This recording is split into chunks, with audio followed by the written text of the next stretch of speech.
And then here is sort of life science research and research. But you know, it's the same thing.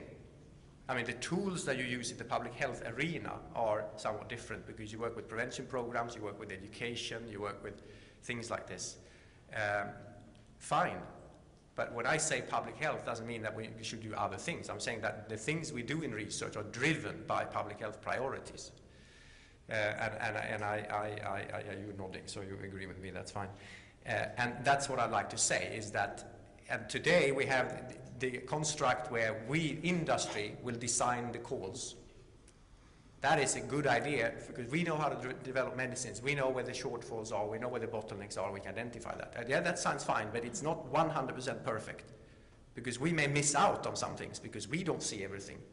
And if we're not aligned with that list, and if we don't see the possibilities and potential, so this is something to think about, whether there is not only going forward the industry defining what should be done, but others also.